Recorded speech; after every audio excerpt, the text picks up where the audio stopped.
So we were just starting out. So today we will start again, just to recap, we will be starting around with Ananda, the idea of the Sat Chit Ananda. Ananda, we call it as bliss, happiness, joy. What exactly does it mean? What do we mean by bliss? And this will be like the topic for today. And as usual, I would like to start with the credits. For this idea of Ananda, we have to acknowledge our Upanishads. So there is no one particular author of the Upanishads. But what I have learned from is Swami Sarvapriyananda. So I have to acknowledge him as well, because I'm not a Sanskrit expert. So whatever I have learned, I will learn from him. And he is one of the best exponents of Advaita Vedanta now available. And there are two sections of the Upanishads we should acknowledge. One is from the Taittiriya Upanishad. There's a section called Brahmanandavali, which is about the supreme happiness itself. And in Brihadaranya Upanishad, there is a section called Maitreyi Brahmana, where I think we discussed this some time back, where there is a discussion between Maitreyi and sage Yajnavalkya, where this discussion about what is happiness comes about. So these are the two sections. We won't directly look at it today, but as we go along. But these are the two people I would like to acknowledge for this session. And then apart from that, another thing which we should notice, we should not always stick to only what the East have said. So I would also make reference to what the West has thought about in the same topic, about self and transcendence. So there is two very clear precedents. One is Abraham Maslow. I think anybody who has done MBA would know about him. It's the theory of motivation and the hierarchy of needs. And then we'll try to connect that to this. And then Carl Jung, who is one of the fathers of modern clinical psychology. And we will look at his views as well and how it connects to this. So, but these two, I don't know whether we'll have time to cover today, but if not, we will do it next week. Okay, having said that, let's just do a quick recap of last session. The last session was about moods. So then we identified two distinct characteristics of moods. These are not necessarily the only one, but the two salient ones. One is moods are longer lasting than fleeting emotions. And the second is mood is what the subject brings in.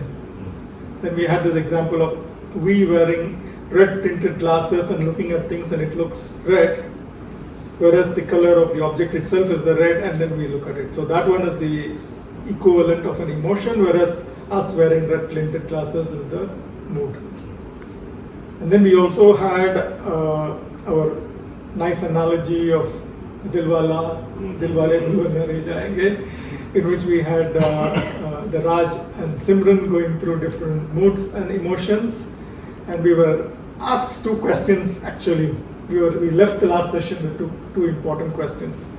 One is, I think Shefali ji, Ritu ji and Jyoti ji were talking about how the actor, in this case Raj's mood will spill over to Shah Rukh Khan. That means even when the director says cut, it doesn't stop there. We still have this, whatever was happening is continuing. And then even Jyoti ji even mentioned that there are some people who get severely disturbed by, was it you or I think maybe Ritu ji. So that was one thing which we left with. And the second question which we asked was, okay, even with all of those, did Shah Rukh Khan ever have a confusion that he is Raj? Was there an identity problem? And so these are the two things. And maybe the question to ask ourselves is, if Shah Rukh Khan after the meeting went home and behaved like Raj, what would be our reaction? What would be the reaction of people at home? So we don't have to immediately answer this, but something to think about. Yes. So before we move on, any reflections? Yeah. So I had one, because one is the movie, but then there is so much that goes. And I'm a friend, and there are so many roles that we play. The most dominant roles usually are the ones at work and ones at home. Mm-hmm. And I have seen that there is so much evidence to show that one spills over into the other. There are dominant managers who carry their being a manager in the office into their homes. They behave like, I'm a director, I have this, you got to do this. Yeah. And that happens a lot. Mm-hmm. And I don't have to quote, but I've seen it in my family, across, and here that role clarity is lost. Switch roles from one to the other is to give yourself a little bit of time. So one of the things one gentleman said is, okay, I have got this role in the office, I play this role, but before I go home, I take a walk. I just walk through the park, and by the time I have entered home, I've begun to let go of that role that I had in the office, and therefore I am now accepting the role. Who we are plays an important role here. Yeah. Like, I am a director, I am a mother. So we are kind of stuck to this identity. Yes. Our identity is not just, I am Shiva or I am Vish. I am also roles. The roles also are getting mixed with our identity. It's all part of that ego. Correct. So the reason why I think it's the analogy, we are distinguishing between two things. One is their roles as different characters, and their role as who I am. Like, okay, Shah Rukh Khan is Shah Rukh Khan, whereas he is not Raj at any point, but he might even consider that himself to be Raj. So that possibility is there, but it's not. It doesn't seem very natural, right? Like, imagine an actor after the director says cut, goes home and behaves like he is the character in the movie. It is possible that his actions are there, but he will not think that he is that. He is unlikely to think. And if he thinks that way, what would be our reactions? So, I know there are no easy answers to all of this, and that's what we will probably see today, what we get from our discussion today. How much more we can get. So, Kala, can you read that part on, which page is it? 31. Advaitic notion of happiness, Ananda, mood and self-knowledge. Can we say more about moods? Are they the deepest layer of our experience, the true canvas on which the painting of life unfolds? Not quite, according to Advaita Vedanta. While moods are more enduring than fleeting through thoughts or emotions, they are still part of what we experience, not the ultimate background. Think of moods as the emotional weather of the mind. They shape how the world appears to us, but they also shift and pass. Advaita invites us to take a deeper look. Beneath all changing experiences like moods, sensations, and thoughts, there is something that doesn't change. The conscious self, the silent witness. This awareness is not another mood or thought. It is the unchanging backdrop in which all experience unfolds. In this view, moods are not the canvas itself, but colors appearing on it. Okay, yeah. So, this is probably the crux of the whole book. If we get very clear about what is here, we will kind of very easily breeze through what Advaita wants to tell us. So here,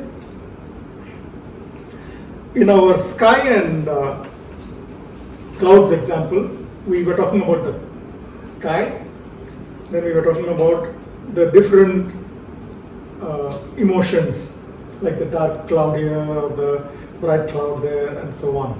And then we said the moods is one more deeper layer of clouds. So far we have not stepped into the sky itself. What are we talking about? What does the blue, when we say that the blue sky is the self, is the happiness, what actually do we mean? What does it mean to step back into the blue sky? So this is the question which we want to ask. And Advaita Vedanta makes a very radical claim.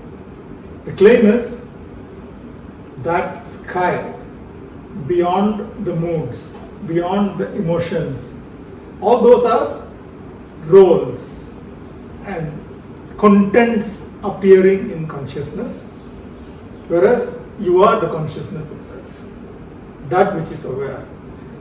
So since all of us understand a little Sanskrit, it's like we mean to say Sakshi, right? The witness Sakshi Bhav. What actually we mean by Sakshi Bhav is, oh, I am that which is aware of the moods, the emotions, the thoughts, and so on. This is like it's a counterintuitive way of explaining who you are, but that is what it is. Like, let's just start with face value, then we can discuss more of it. So we will use also the analogy to make it clearer. So let's just continue. What is striking is that moods are often self-related.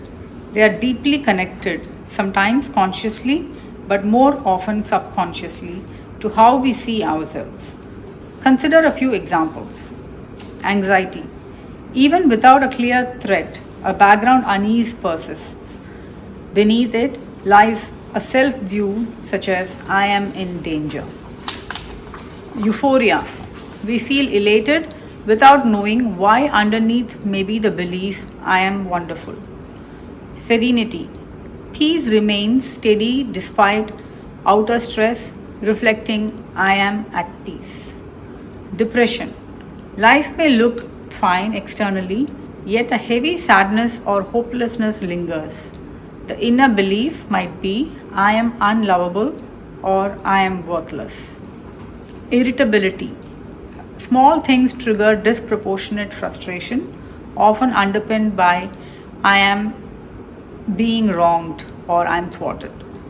In short, anxious mood relates to I am in danger, euphoria mood I am wonderful, depressed mood I am worthless, irritable mood I am frustrated, serene mood I am at peace. Okay, maybe the next few lines as well. Sorry. Yeah. These examples reveal a key insight. While events can trigger moods, they often reflect a deeper, ongoing self-perception. The way we feel is shaped less by what is happening in the world and more by the beliefs, often hidden, that we hold about ourselves. So now we want to actually move from the moods, from the clouds to the sky. So the thesis, what Advaita Vedanta wants to say is, what is the relationship between the moods and the sky, between the clouds and the sky? Moods are, like when you say that all the moods are somehow dependent of, we said, okay, let me try to rephrase. We said the moods are dependent upon what we bring in, right? But what is more specific about what we bring in? It's not like generally what we bring in. Moods are more dependent upon what we think about ourselves. So if you think that, oh, I am in danger, that brings an anxious quality to all the experiences.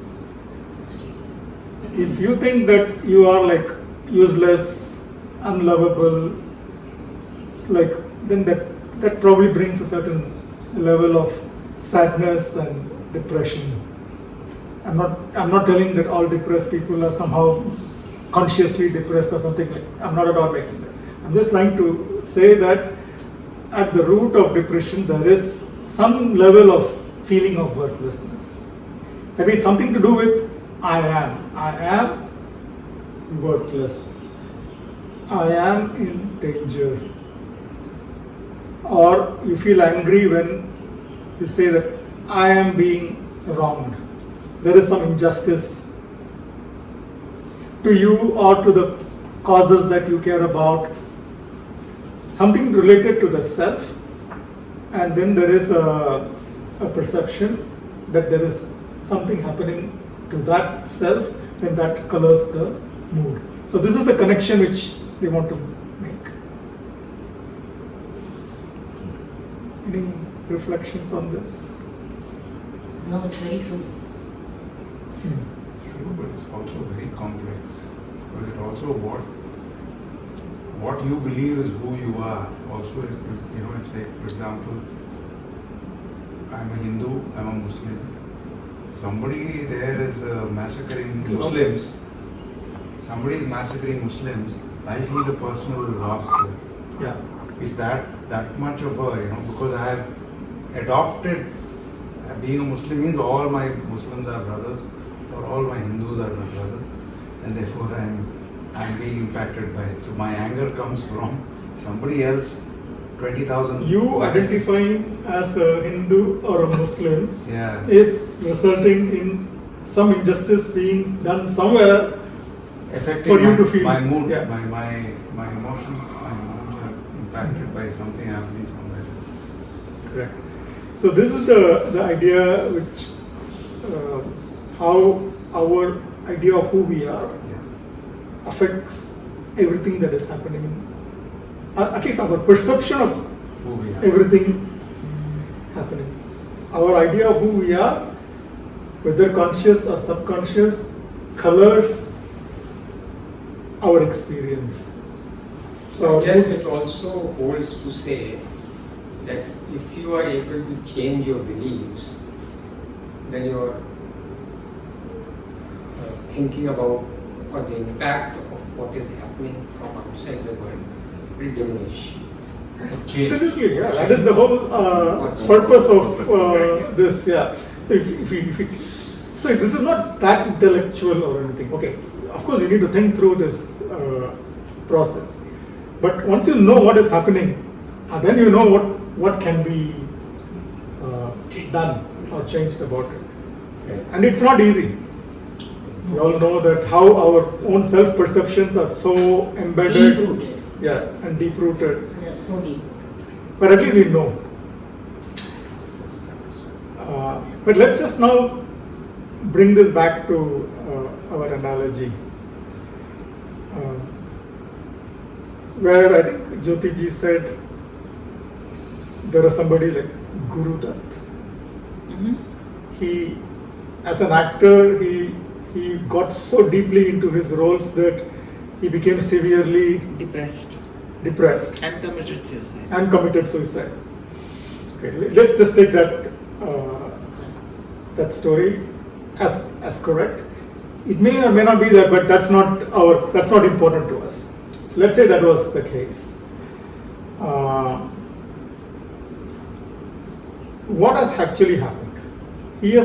Guru Dutt confused himself with the roles which he were playing. So does Guru Dutt has any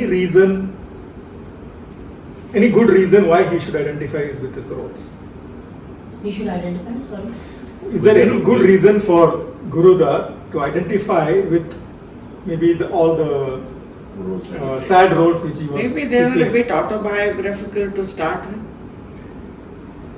Maybe he's the writer also of those movies. So maybe when he wrote those stories, maybe there was something. The seed was Okay, so already there. the seed was already there. Yes, There. yes, absolutely possible. No, so I also feel this, that let's say the step one for actors, especially when you go for audition for a particular role. If your innate personality has those traits somewhere, your audition will come out better, I feel. Also, So a happy person, a romantic person internally will become Shah Rukh Khan because that's what roles he gets. Guru Dutt in this case probably has a seed of depression or sadness or whatever. And hence when he goes for these auditions or in his writings, that's what coming out the best. Also, we have this fake it until you make it, right? Like probably he kept faking it and it became the reality. But there's also a very important concept in acting called method acting. You know, where they immerse themselves in the role. We have seen many actors doing it for different roles. Like for 3-4 months, they'll go and stay in that environment and they'll immerse themselves in that environment. They'll lose weight. They'll behave as Yes. like the character. In that case, the character becomes them and they become the character for that short span of time. Yeah, I mean, if Whatever it is time only it for is. that short span of time, it's a healthy thing. You play the respective role. You are like fully immersed while you are playing the role. Of course, while playing the role, you have to be immersed in it. Otherwise, you cannot bring out those particular emotions and so on. But that short span of time is the catch. Right? So some If you are in that short span of time, say for 2 hours, where you're just preparing to deliver a few lines, versus that short span of time is 4 months, then that is your mood during those 4 months, and it's going to color everything that you do during those 4 months. Correct. So, do the actors have a choice? So that's No, where I'm trying to come at it is this phenomenon is happening. We all know that actors tend sometimes to forget their actual identity and become more. They carry stuff from their what they are doing in the movie back to their own lives. But the question which we have to ask ourselves is this very healthy? And the more important question we have to ask ourselves is, are we also doing this in real life? Exactly. In fact, that is the most important question is, we play several roles, like which she said, okay, we play the role of a manager, we play the role of a director, we play the role at home as a father and so on. But each of those are roles. So if we say that, those roles is what I am, then is that a healthy thing to do? I wouldn't even use the word healthy thing. Is that always what is desirable? It's not a question of whether it's desirable or not, but that's what appears to be in society to be the right thing to do, to play that role. Because otherwise, how would you be effective in being like, I cannot talk to Devika like I talk to Jyoti. Right? Like I talk to Jyoti. Mm-hmm. So there is a distinction in the way my behavior towards her is with my behavior towards Jyoti. So there is a role difference. Yes. And I need to play those roles because that's how communication takes place between both the other two parties. So if we just fall into it, I can't be one single self, I have to color it with all these different moods and emotions and things like that, and present myself to either of them according to my relationship. So It's there's a lot of often dictated by what is expected of you also. yeah, also. Like if you are true to your innate self all the time, the problem will be much less. But there are expectations always from the outside, and you fall into that kind of a trap. I was about to say that because your roles are not just designed by you.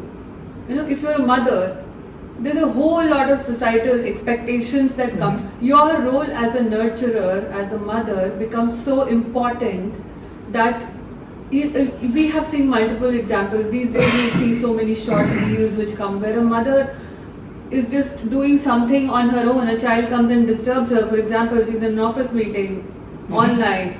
Child comes and disturbs her and she pushes the child away, and there are 20,000 people sitting there to judge because she's not being the mother at that point in time. So that switch in roles that you spoke about comes much later. It's the role that you are playing at that point in time also becomes very important. It is important. I'm not telling it's not Yeah, at all it's- not important. Of course, we have to behave like a father to a child and like a husband to a wife, and in the office a different way. There is no two ways about that. What we are now talking is, that flexibility, that kind of Change. that ability to quickly move Yes. from one role to the other it's actually usually becomes sticky.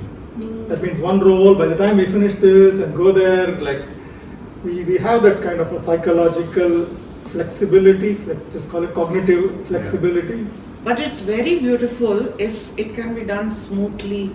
Like there is something going on in the social media where I think he's a sports gentleman and he's giving an interview, and suddenly his son comes and he picks him up, and the interviewer continues to ask him questions, but for the time being he ignores the interview and he listens to what his son has to say.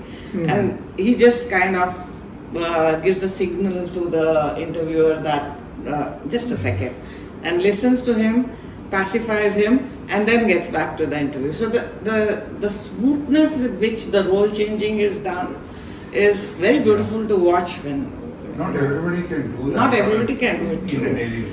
But look at the other extreme. You take from what we know and read about Ramana Maharishi. He doesn't care who has come. He has the same demeanor, same reception, same thing for anyone who walks in. So that means so what we are trying to say is that these are all roles that we have adopted, that we think that we need to have to live in the society the way we want to live. Therefore, that's how it is. Okay. So it's Okay, I think we have two different things. One is like we want the quick ability to have that fidelity to change from one role to the other more smoothly. Right. And which he says, okay, Ramana Maharshi wasn't perhaps like that. We don't know. We only know about what Ramana Maharshi is from some writings of his disciples. You kind of develop a picture of him being kind of just that person who doesn't say anything. Correct. Or we don't know whether he had any personal thing. All we know, he loved animals, so he probably showed emotions towards them. We don't know. So we really don't know about it. So for now, especially with historical figures, people tend to say a few things just Which may to not be, which may or may not be true. So we don't know. We don't want to judge that.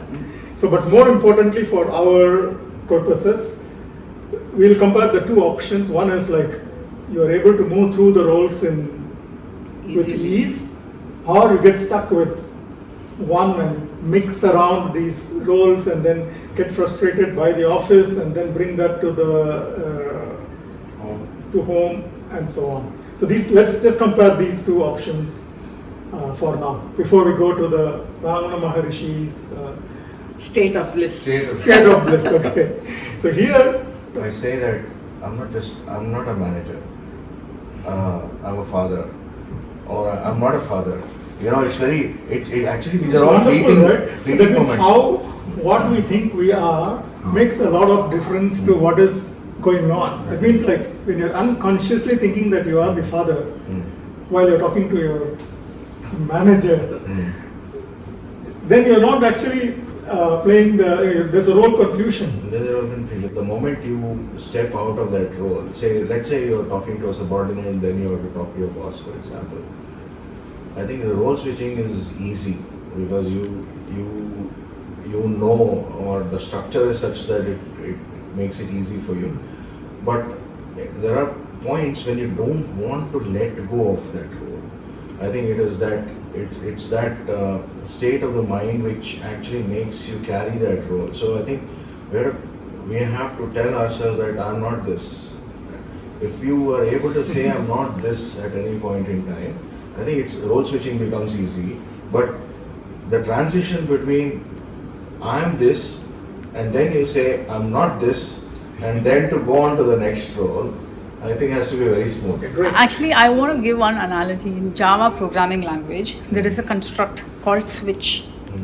So, switch based on certain condition, do something. If the condition is this, do something. If the condition is the third condition, do something. So, as long as the condition is met, you will do only that block. And then there is a very important block which programmers will forget usually. It's called the finally block, which means after performing the conditions, the finally has to happen.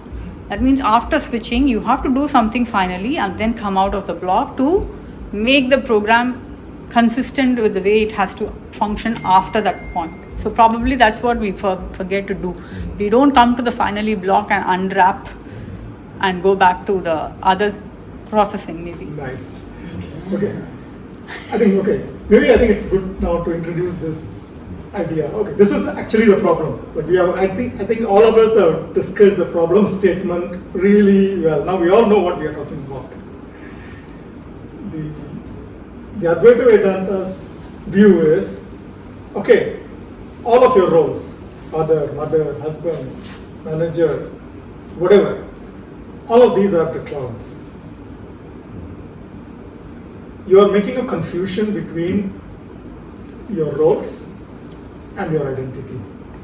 So this is what they're trying to say.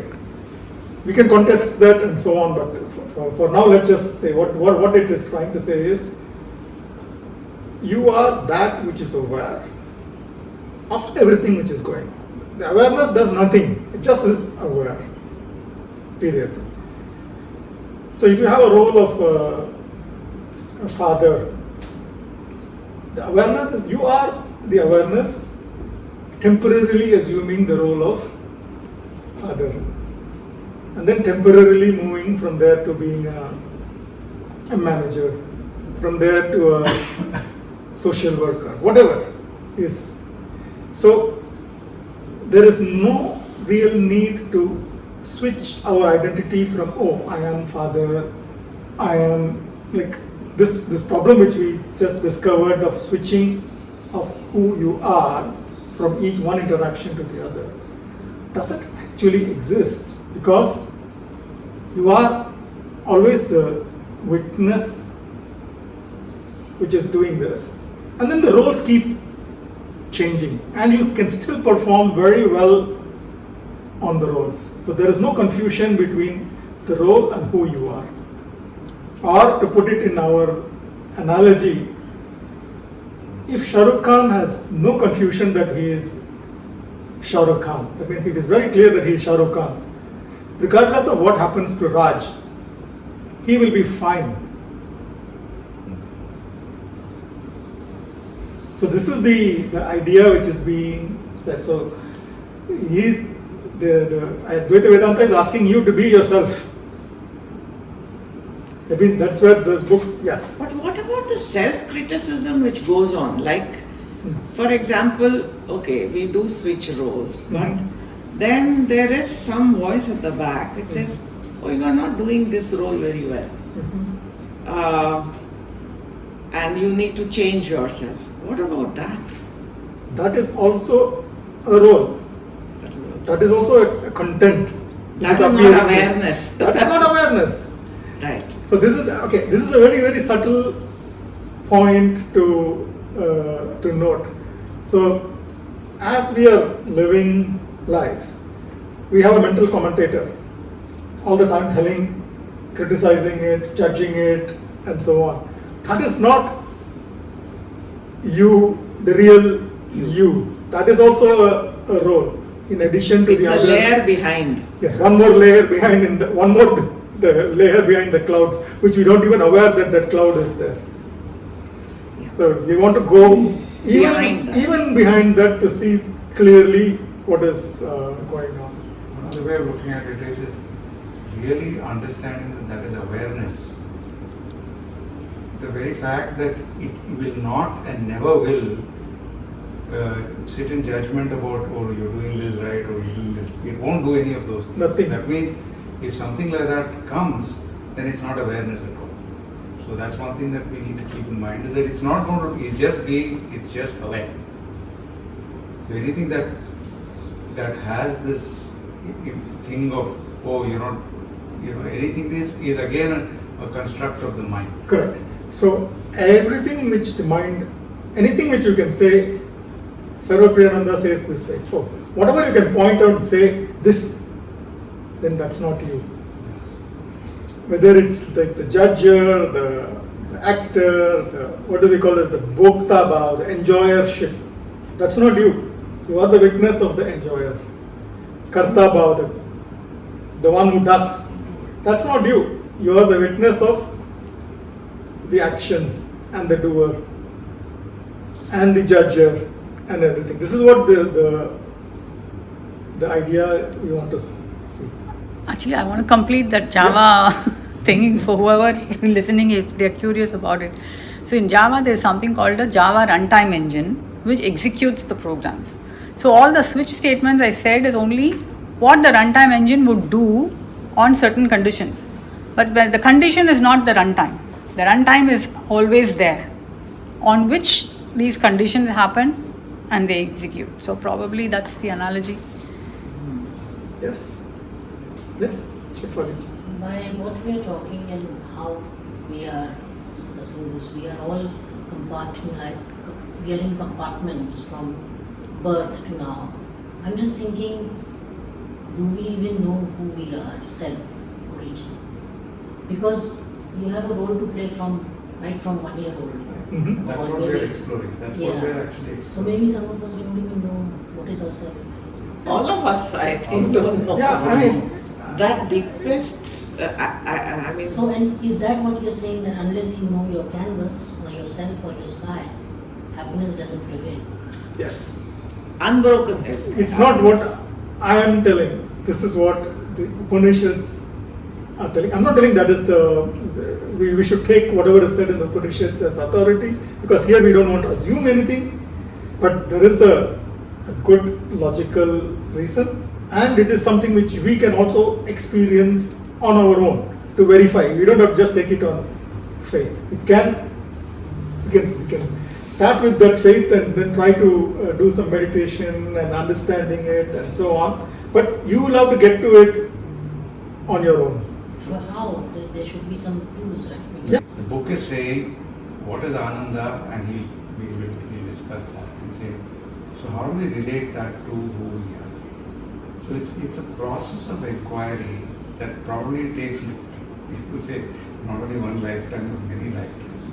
But at least you're embarking on a journey to discover who you really are. And that's, so the whole question, your question about tools is very important, because some of the proponents say you don't need tools. You just have to you need guidance, you need Google. That's why the Gita and all of this. I will call Yeah. what we are doing now to inquire into it is a tool. This is itself a tool. A tool. Because we are using something to dig, to see what is the actual experience. Can we understand our experience in Yes. this way? So this itself is a tool. Otherwise, we'll just be waving behind, feeling happy, feeling sad, and dealing with life. We Correct. won't even have the time to sit here and think about these things. So this Even- itself is kind of uncovering a layer. So this is actually Jnana Yoga. Basically what we are doing now is Jnana Yoga. That's a tool. And of course we will, when we do the meditation at the end, that is like a okay, now let's not clutter our mind, now let's see whether we can directly go to our experience. So that's also another tool. So what we are doing now is actually already not just theory but also the tools. We are using the tools to dig. Is it then that the most prominent role that we associate ourselves dictates our mood? Dictates our Mood. yes. So your assumption of the role that you're playing, your mood can change. Yes. I mean, when you say, if you have a feeling of I am in danger, Mm. let's take an example. Let's say you have like some major medical test done. Mm. The result could come Either way. either way. Very relatable. So until the result comes, for the next 3 days you're waiting at home, the mood is anxious, right? Unless you completely distract yourself, it's very normal because you are in danger. But the moment the result comes and it says, oh, everything is fine, that's it. Perfect example for me. Yeah, so the question is, so we are trying to now figure out how do you disassociate yourself from that thought of anticipation, because you are associating yourself with that role. So how do you just get away from that thought? It's one, okay, that is one example of like something is troubling you. There is a threat. I am in danger. So This is just the being problem. aware of, okay, now I'm anxious because I'm waiting for this result. Mhm. Now, if you at that point think that, okay, if the result can be either way, and I'm only anxious because I'm only thinking about the bad part, it could be the other way around as well. So you can be ambivalent at that point in time. Your mood doesn't have to be anxious. It's the awareness. The awareness is, yeah, that is one thing. One, you already stepped back to say that, okay, the mood can be either way, things can go either way. This is like at a practical level. At identity level, also there is a possibility to say, okay, yeah, you are not your body now. I mean, your attachment with your body to think that you are that is what is causing this waiting for this result as a problem. If it is like somebody who totally you don't know, a lot of people are waiting for results every day, every moment. Does that bother us? No, right? It's only when we think that, oh, it's our body which is under threat, then so what it says, I'm not telling you should not be bothered about it. It's a healthy response to fear something which is going to harm us and so on.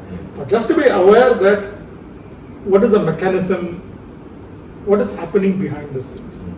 It's our identification with something which brings in all the anxieties. Actually, it's so interesting. Like, the first concern will be us, if we are waiting.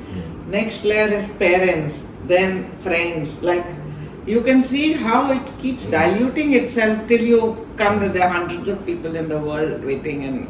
Yes. So it's if you remove the connection between the self and the object, like once you're attached to, oh, I am this, or this is my child, this is my money. Like if you have money in the stock market, okay, let's use an example. If you have, let's say, Bitcoin, and Bitcoin goes down 20%, you will be affected. But if you don't have Bitcoin goes down 100% also, who cares?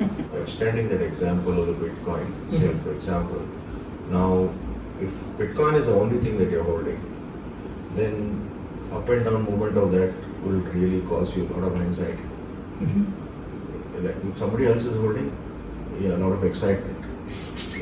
So, but let's say if that is part of your portfolio, very small part of your portfolio. No, it's important. Yeah. So if it goes up and down, then it doesn't matter much to you, right? So is it the same with the roles that we also play? If that's one of the roles, an insignificant role, we don't attach so much. Our mood is not so much impacted by that. If it is a significant role, like what you play in a family or what you play in the office, then those affect significant roles, impact your moods. For example, if Shah Rukh Khan plays 10 different actor roles, he shouldn't be affected by all those 10 different actor roles, because he's an actor, he knows that he's going to be switching, he's ambivalent, he's indifferent to any role that he plays because similar roles. But it's different from a role that you play in the office and that you play at home. So similar to a portfolio, But you answered that question yourself a while back by saying that is the mood affected by the dominant role you play? Yeah. But I think more than the dominant role, at least to my understanding, it doesn't really No, I matter don't whether know. the I don't know dominance if of the there is- role matters, but your understanding of yourself only matters here when it What comes is- to whether you're sticky with this role or not. If your understanding is so strong, doesn't matter if it's a dominant role or a super dominant role, you will be anyway indifferent to it. because sometimes you can just get very angry and you can be upset by an incident on a road, for example, road rage, and that can affect your mood. you have nothing to do. Because You you have no think- role in No, that. that's because you you're think strong. you're being wronged. Yeah. You're being Why? wrong. Where does the road rage come from? Yeah. You think that somebody has taken away something very important. Yeah. You are going and somebody cut. No, he's saying if No, he I'm watches, but that you are identifying with yourself again because saying this could happen to me tomorrow. Isn't it? When you are watching a road rage incident and getting very angry, sitting in your car safe, but your mind is saying this could easily happen to my child or me. So I guess that is the way. Yeah, wherever. Okay, the point is, of course, all of these emotions which we have are all coming. Some habits we have formed over many years, and each of the time something gets strong habit forms when we have a deep association with it. If it's like you don't really bother about that topic, then that's not going to cause any habit in us. What we call as samskara, karma, I mean deep impressions, vasanas, right? All of this gets formed as we have had several experiences which we think was directly affecting us, and somehow we found a way to protect ourselves there. How you're behaving in each of these circumstances that define you. And therefore you can say, okay, because each of these actions that you take have defined emotions. Do I like those emotions? Ultimately, the pursuit of happiness is what we're looking at. So if I'm indifferent to, something happens or somebody road rage and things like that means I've progressed. There is nothing that I feel egoistic that somebody has stepped on my toe and stepped on my foot. I feel okay, it's an accident, so let's keep moving on. So it's all about recognizing how many roles or what roles that I play, how each of them impact me, and dealing with those situations by observing. Observing your behavior is very important. So it's all about what you can do, how you understand, and how you progress. And the big claim is, if you know who you are truly, then we can make a huge leap. That means the way most of the Western psychotherapy works is, okay, in such a situation you're feeling, let's say, anxious or depressed. Then in usual cognitive behavior therapy, when you go, they'll ask you, okay, what are the dominant thoughts? Then from the thoughts they will say, okay, this is what is your beliefs. Or let's say, for example, let's take this case of somebody is having a disease and so on. The thoughts will be, oh, I'm going to die, I'm going to leave children behind, what will they do? All these questions come up. Then, okay, when these thoughts come, what are the feelings we get? Like, oh, I feel anxious, I feel very depressed, and so on. And then they'll ask you, is this really true? What evidence do you have that if you're not there, all of this is going to come about? And then you'll say, oh, maybe that's not true. That means you're replacing one thought with another better thought, and then the emotional tone comes down. So, but this is one way, and it's very effective. But the claim in Advaita Vedanta is, hey, if you know who you really are, this moving between thoughts and context switching and all of this becomes very natural and easy. So there is a kind of a permanent solution to our fluctuations which are inevitably happening in the in the world, and then how you can still do all the roles but without really getting too impacted by all of them. So I have some thoughts. Knowing ourselves, a quest for self-knowledge. If you start looking yourself in 3 dimensions, first is biological. So biological means, at the end of the day, we are a living being like a cow or a frog or a mosquito, right? So for us, in that dimension, you have to take care of your body, your your food, your hunger and all those things. And that's where 90% of the human beings still, we are all looking at, oh, I need to look good and I need to do this. Absolutely. The second dimension when you start looking at it, your emotional. So if you add one more lens to it, as compared to animals, we don't care about emotions. 90% of the people think that they don't have emotions. But we have emotions, profound emotions, and we can express them. The third one is the spiritual, which is your self-consciousness. And I think what we are focusing today is realization of the self-consciousness. And that will give you an awareness that these two are actually can be taken out from the third one. And that is where, that in Gita they use the word astit pragya, which is you don't even need to feel joy. You don't even need to feel sorrow. You be steady state.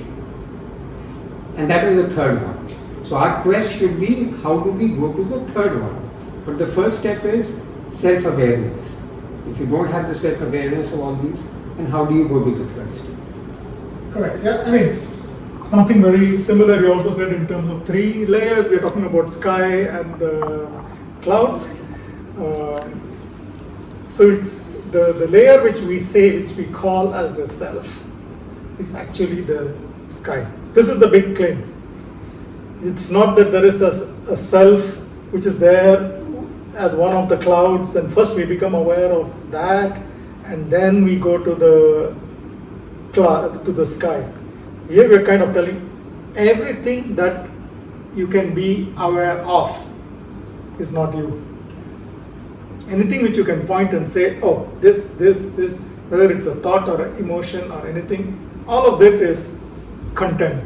That's not me. So this is the idea. Okay, now let's just do the 10-minute meditation. We're already out of time. We didn't move much, but I expected it. As long as you expected it, it's fine. As long as you expected it, it's fine. Good. Okay. Let's sit comfortably. If you're comfortable to close your eyes, do so. Let's take a deep breath in.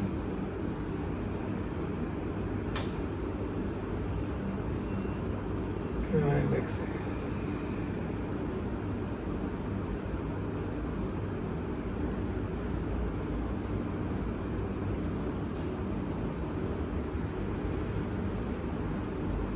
Let's do what in our scriptures they call it as the Drid Drishya Viveka. That means the distinction between the seer and the seen.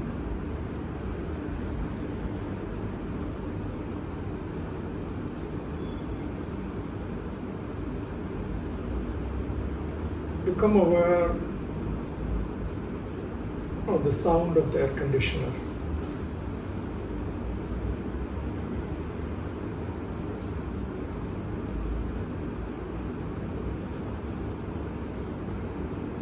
The sound is known,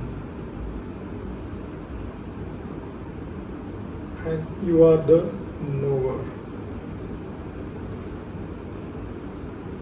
You are aware of the sound.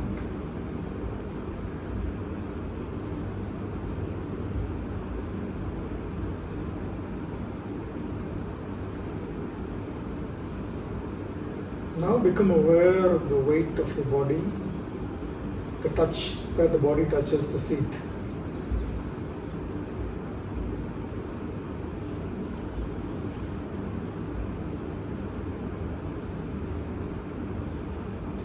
The feeling of the weight of the body is known.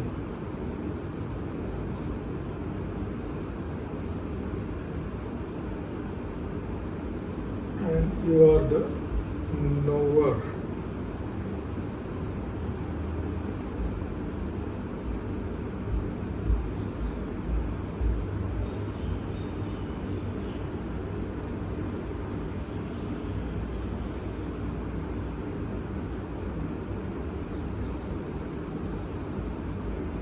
Now become aware of your breath.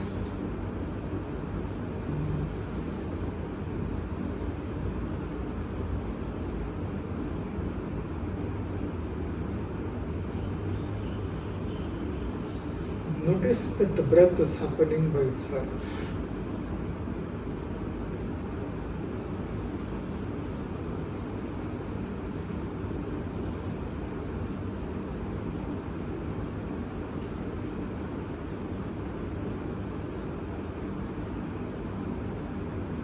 The movement which you notice in the breath, or the whole breath, is known.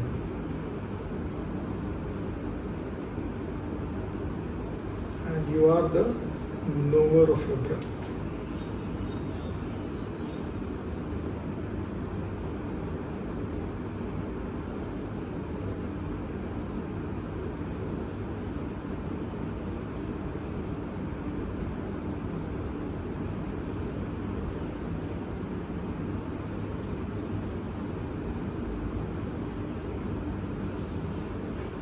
Now become aware if there are any stray thoughts.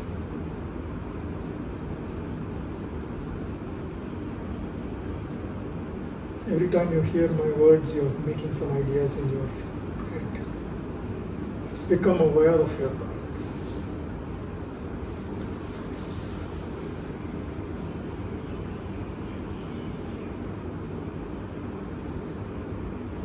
The thoughts are known, and you are the knower.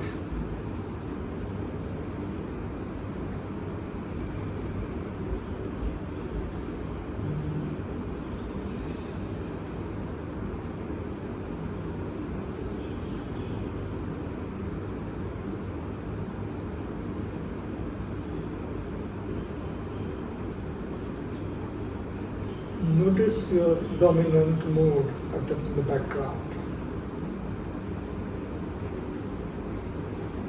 Is it pleasant? Maybe some little worry which is nagging.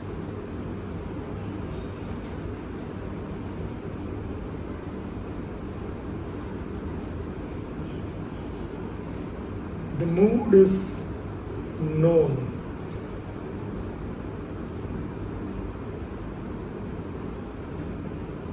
And you are the knower.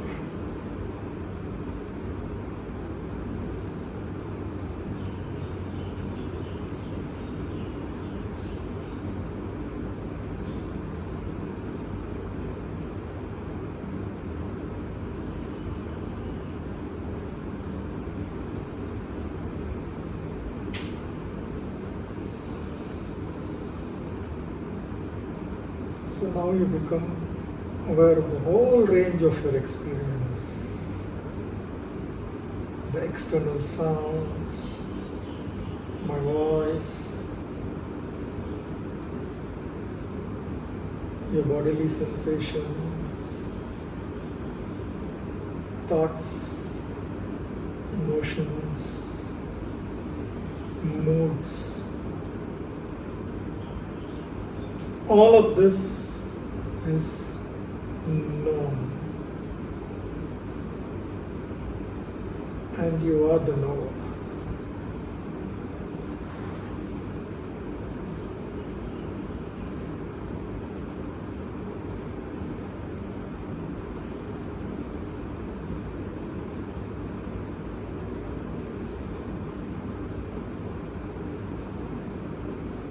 So take your stand as this witness knower.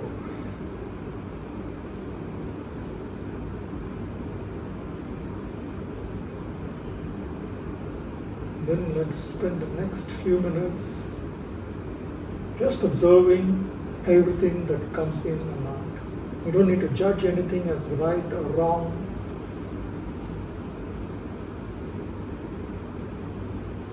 We as the knower, the witness, are taking a look at everything which comes and goes.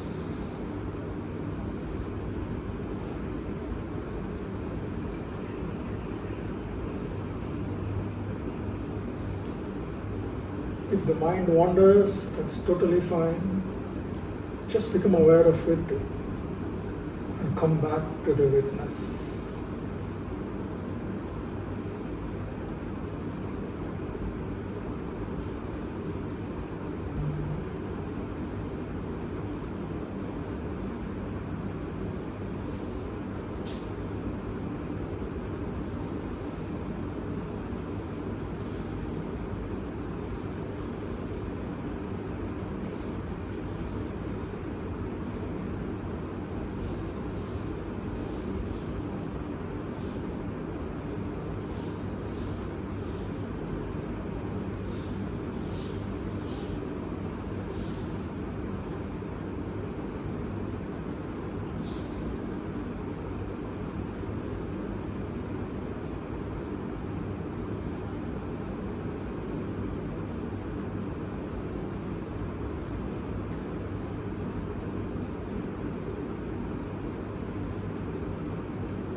Now become aware of your breath. Take a deep breath in.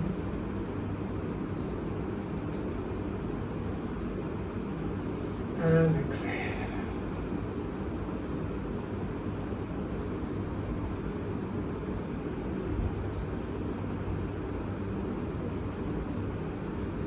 Gently become aware of your surroundings, the contours of the body, the external sounds.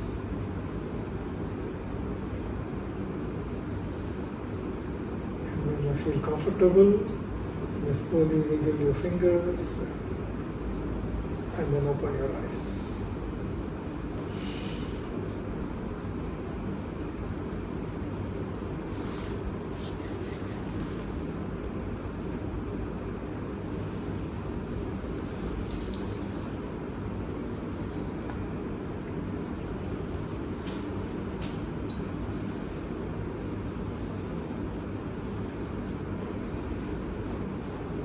Nice. Let's have some reflections. Even though it's only 10 minutes, it's not even a very long meditation. Okay, yeah. Thoughts, not just about the meditation, about the whole session.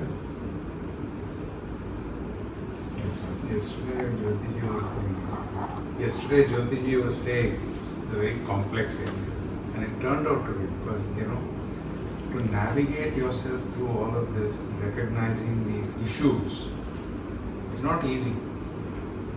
But unless we persist, we will never make progress.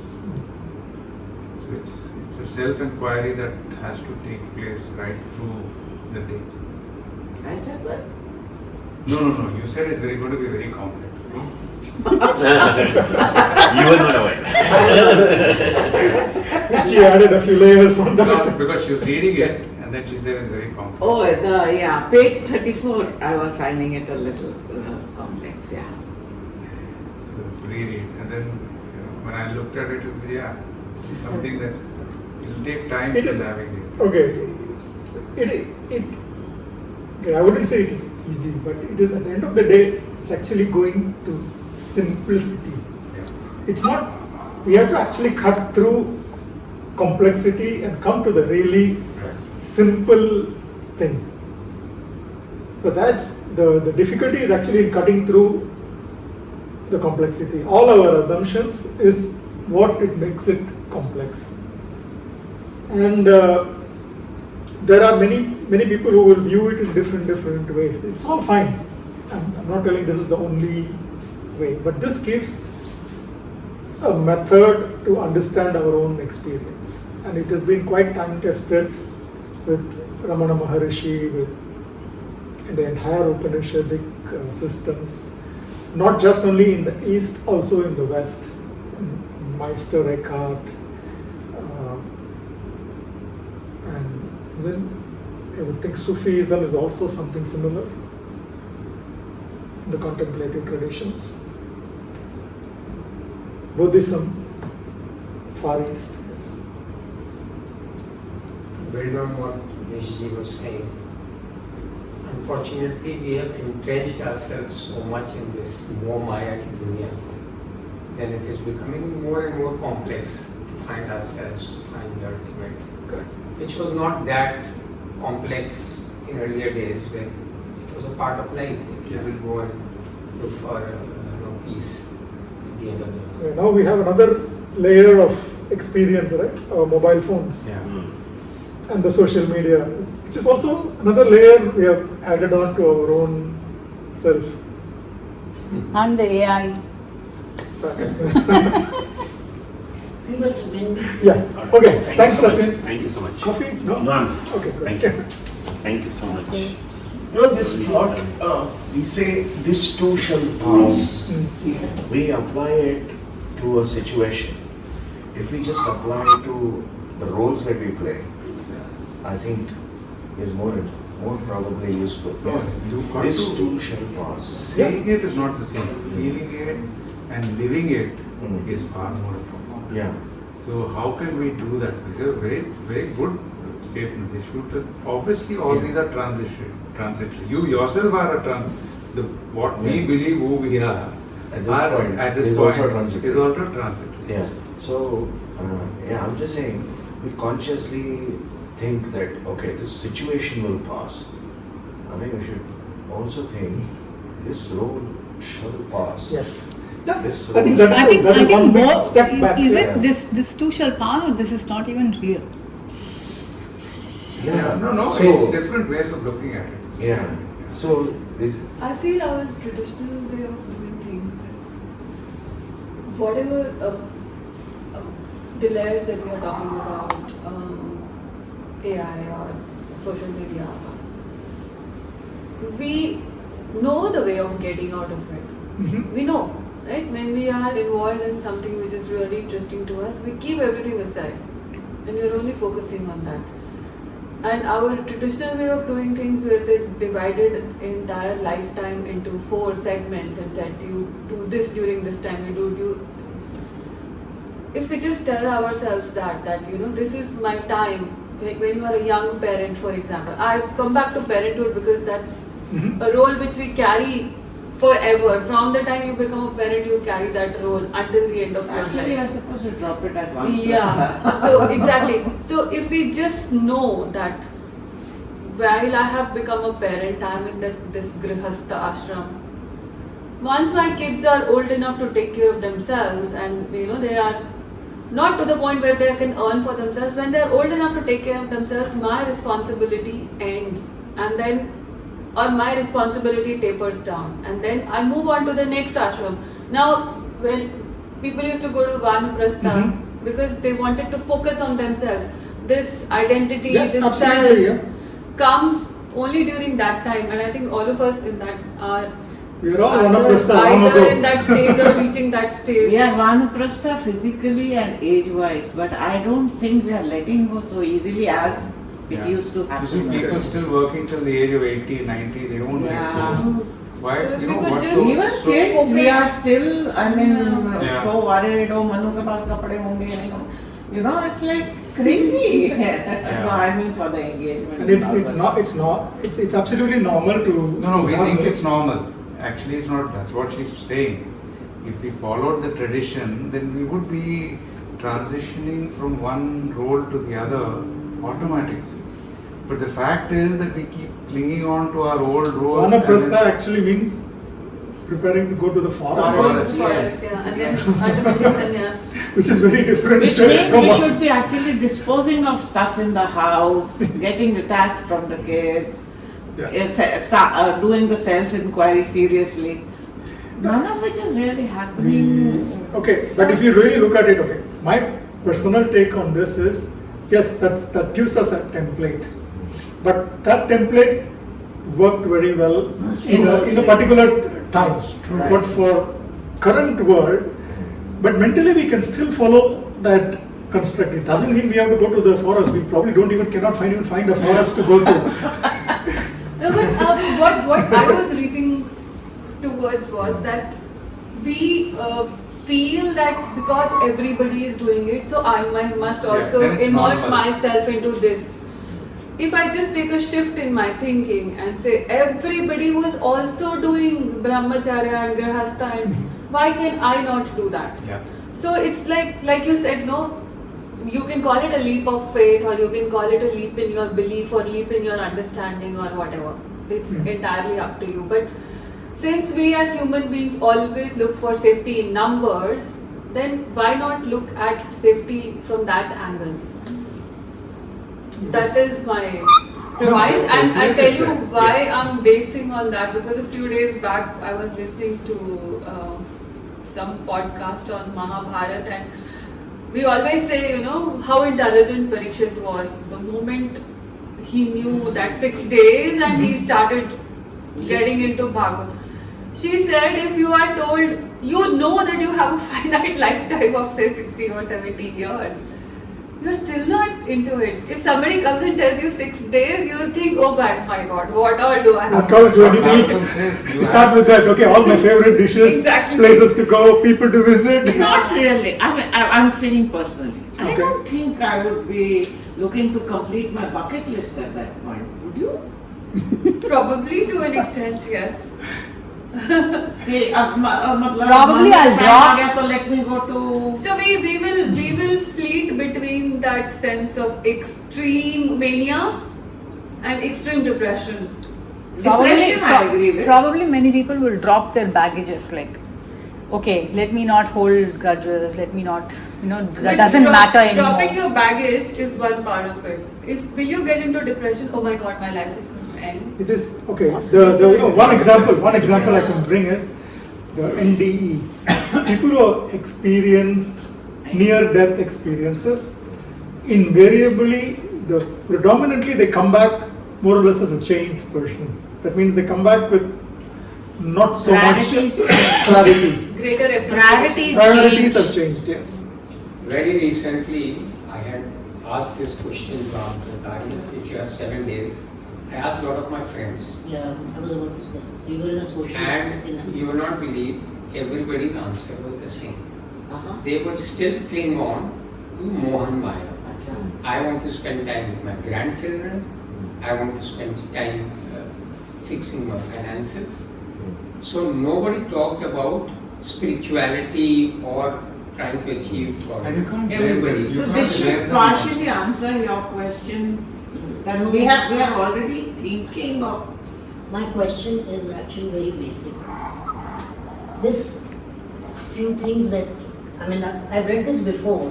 I don't know, some days it becomes more clear to you. Your anxiety within yourself, which many, I don't know about all, many, I'm anxious many a times, comes from the fact that you feel you're in danger.